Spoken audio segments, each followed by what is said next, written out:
Assalamualaikum warahmatullahi wabarakatuh.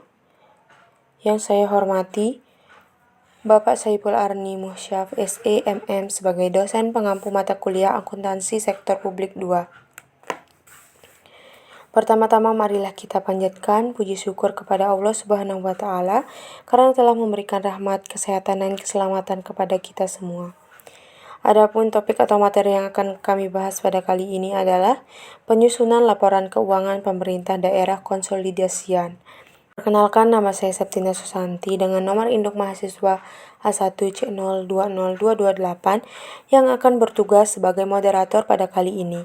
Adapun anggota kelompok saya adalah yang pertama, Ratu dengan nomor induk mahasiswa A1C020208, kemudian yang kedua, Rosi Perwarni Putri dengan nomor induk mahasiswa A1C020224. Baik, langsung saja kita mulai presentasinya.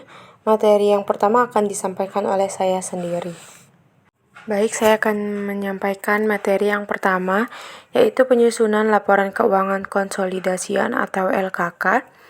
Laporan keuangan konsolidasian adalah suatu laporan keuangan yang merupakan gabungan keseluruhan laporan keuangan entitas pelaporan atau entitas akuntansi, sehingga tersaji sebagai satu entitas tunggal.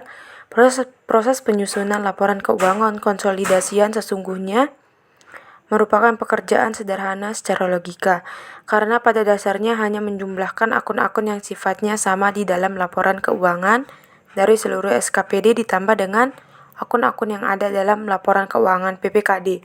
Khusus untuk penggabungan neraca, ada akun yang harus dieliminasi, yaitu akun resiprokal yang hanya mencakup dua akun, yaitu akun RK PPKD lawan RK SKPD. Kemudian materi yang selanjutnya adalah penyusunan laporan perubahan SAL atau saldo anggaran lebih.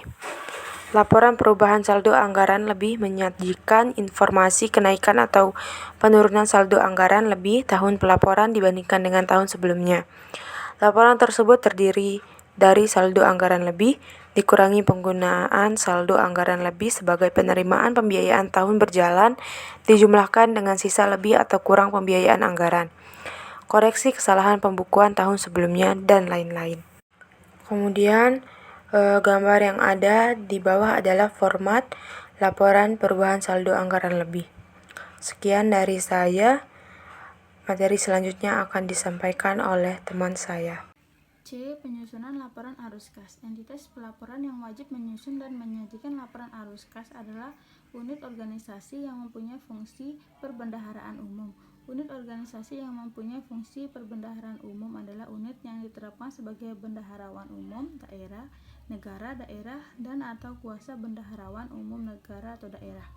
Laporan arus kas adalah bagian dari laporan finansial yang menyajikan informasi penerimaan dan pengeluaran kas selama periode tertentu yang diklasifikasikan berdasarkan aktivitas operasi, investasi, pendanaan, dan transitoris.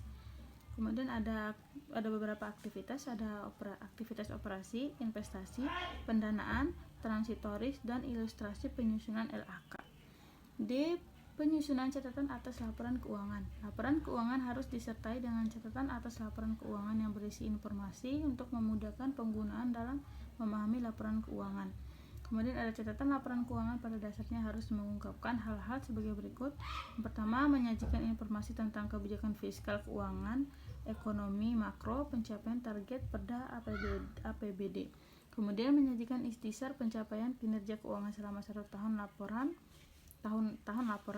Kemudian menyajikan informasi tentang dasar penyusunan laporan keuangan dan kebijakan akuntansi yang dipilih untuk diterapkan atas transaksi dan kejadian-kejadian penting lainnya. Baik, selanjutnya di sini ada D. Penyusunan catatan atas laporan keuangan. Yang pertama, mengungkapkan informasi yang diharuskan oleh standar akuntansi pemerintah yang belum disajikan pada lembar muka atau on the face laporan keuangan. Yang kedua, mengungkapkan informasi untuk akun-akun aset dan kewajiban yang timbul sehubungan dengan penerapan basis akural atas pendapatan dan belanja dan rekonsiliasinya dengan penerapan basis kas Dan yang terakhir, menyediakan informasi tambahan yang diperlukan untuk penyajian yang wajar yang tidak disajikan pada lembar muka on the face laporan keuangan. Selanjutnya format konversi penyajian LRA. Laporan realisasi anggaran atau LRA menyajikan ikhtisar sumber, alokasi, dan pemakaian sumber daya keuangan yang dikelola oleh pemerintah daerah yang menggambarkan perbandingan antara anggaran dan realisasinya dalam satu periode pelaporan. Dalam hal kodifikasi akan dokumen anggaran belum sesuai dengan BAS sebagaimana tercantum pada lampiran 3 Peraturan Menteri ini. Untuk memenuhi unsur yang dicakup LRA sesuai peraturan perundang-undangan, pemerintah daerah melakukan konvensi dalam penyajian LRA. Dan yang terakhir ada format konversi penyajian LRA. Contoh format konversi pendapatan dan belanja dalam penyajian LRA sebagaimana pada tabel 7 di bawah ini. Baik, demikian tadi presentasi kelompok kami. Saya sebagai moderator mohon maaf atas kekurangannya dan terima kasih untuk perhatiannya. Wassalamualaikum warahmatullahi wabarakatuh.